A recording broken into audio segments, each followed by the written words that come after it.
Well, it matters. It matters because the history of Mike Tomlin tells us that if you give him anything to work with, he can do some things. He can do some things to at least make you respectable. 18 consecutive years where he's never had a game below 500. That's a testament to him, not just as a coach, but as a motivator, as somebody that's big on accountability and what have you. His teams don't give up. I remember one of my greatest moments watching Mike Tomlin was a year, I forgot which season it was, RC, but they started out 0-4.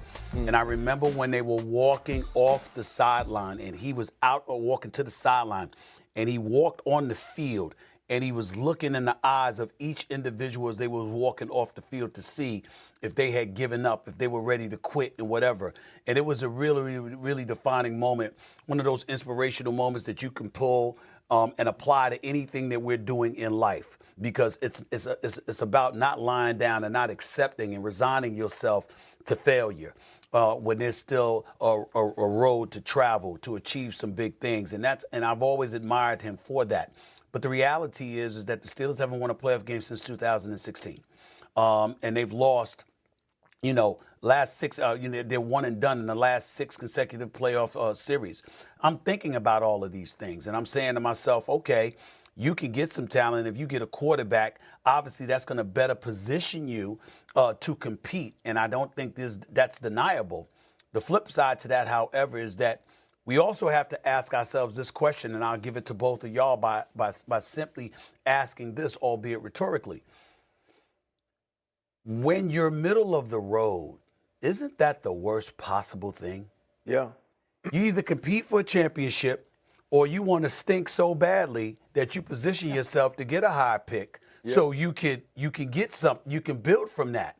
So the very, very thing that we applaud Mike Tomlin about and the Steelers organization about over the last decade or so might be the worst thing that we could do, because all you're doing is resigning yourself to the level of mediocrity or slightly above mediocre that we've witnessed, knowing that even though you could end up making the playoffs, you've got a snowball's chance in hell of winning anything. Yeah, I think, where they are now with Aaron Rodgers, it's like, how much do you think he helps this team? With what you have offensively, we're trying to revamp your run game. Arthur Smith wanting to be run first, then to the play action pass. No George Pickens. What does Aaron Rodgers make you? Does Aaron Rodgers make you a championship contender? Does Aaron Rodgers make you a Super Bowl favorite? As great as Aaron Rodgers is, 4-time MVP, and I say it consistently, the best football player or the best quarterback I've ever played against, and it's not even close. He's only been to the Super Bowl one time. He's had a ton of great years, a ton of great regular seasons, a ton of statistics that have been compiled, but he hasn't gotten to the Super Bowl but one time. And so if you're not going to go win a Super Bowl with Aaron Rodgers, why would you bring that into your locker room? If you're going to truly rebuild, then truly rebuild. Allow a young person, allow a Will Howard, allow a Mason Rudolph to be the quarterback of a team that's not going to compete for a championship anyway. And that's not tanking. That's you making a decision to wait on a quarterback that doesn't know whether or not he wants to play football this year. Now you've gotten it to the point where you're in the second phase of OTAs. If you're a team that's about culture, if you're a team that's about family, that's about championships, you don't allow people to hold you hostage. And that's what the Pittsburgh Steelers are doing. I think it's far past time that they should have moved on from Aaron Rodgers. Well, I agree with everything you said, because there's 6 quarterbacks next year coming out of that draft, and if they're bad, they can get one of them. The kid from Penn State, Manning in Texas, the Everett from Arizona State's a pretty good player. So there are a lot of quarterbacks, but why would you bring in Metcalf and give him whatever they gave him, $130 million? Whatever it was. Why would you give him that guarantee? Thank you there, Stevie. Why would you do that, give more of that guaranteed money, and it's Mason Rudolph as your quarterback?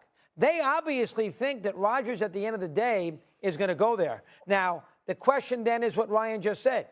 Rodgers is past his prime. Yeah. So-so year last year with the Jets at best.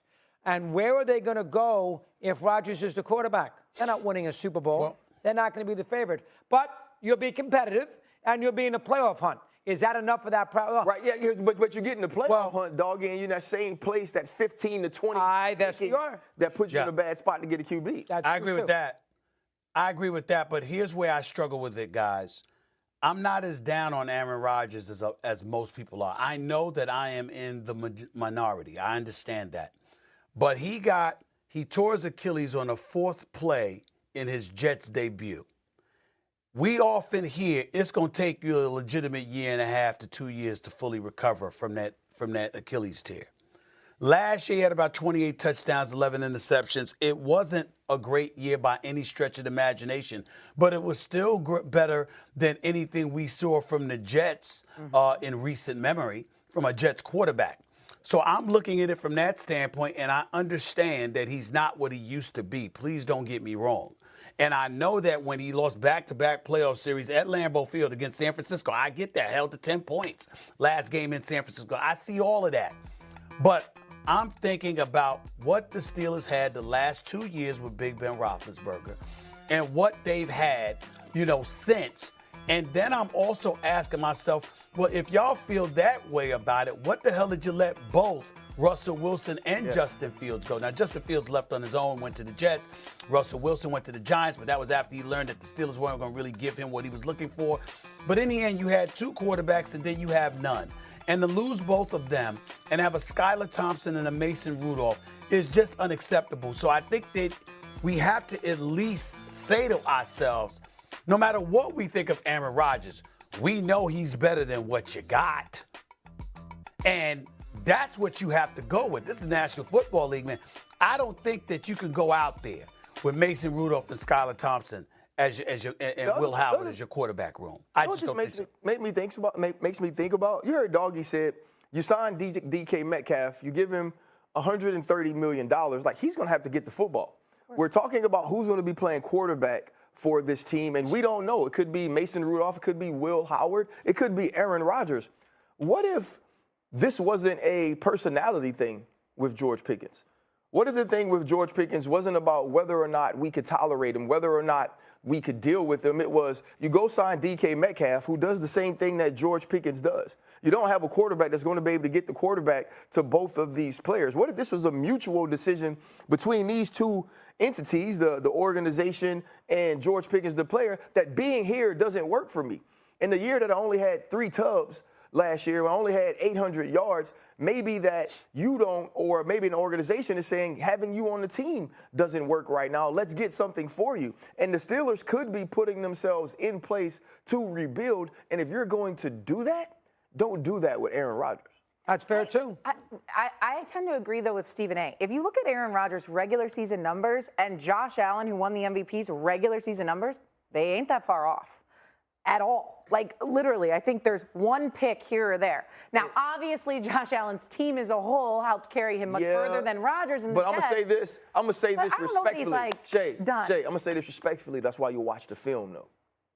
Right? Sure. And a lot of that came in the 4th quarter. I could be a numbers hunter, but if I'm a numbers hunter, I can't say to myself, okay, he played very well against Jacksonville. He played very well against Miami. Time. I got all and that. It wasn't even garbage time in those 2 games late in the season. But you got to watch the whole of it. How is he moving? Minnesota killed him. Exactly. And so I think it's cool to be able to say that, but games are also played and statistics are also compiled based on the way the game is going. The Buffalo Bills play the game a different way. So you can't say just because the passing numbers look the same. I just think coming off an Achilles, the age that he has, the dysfunction that the Jets was, I'm sorry, I'm going to say it, and then you look at his numbers, I don't know. Wasn't as bad. As bad as some people made it out to be. But what we know is this too, right?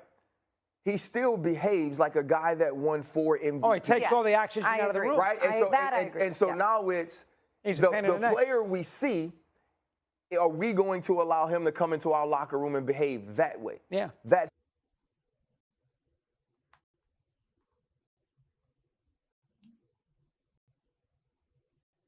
Đây, móc mũi nữa. Cứ móc lần lượt như này là được. Đây, thêm vài mũi nữa vào. Mình móc nối vào đây. Mũi tiếp theo nha mọi người.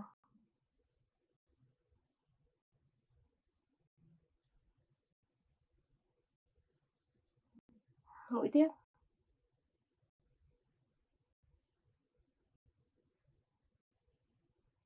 Rồi bây giờ sẽ móc nối vào đây và siết dây. Đây, móc nối vào. Sau đó mình siết dây lại. Đấy, mình siết dây lại. Mình sẽ được một cái phần thun như này nhé. Một cái phần thun rất là xinh. Có lớp len bao bọc như thế này. Bây giờ đổi màu len nha mọi người. Mình đổi sang cái màu len cam này. Mình gỡ len ra để móc vào nhé.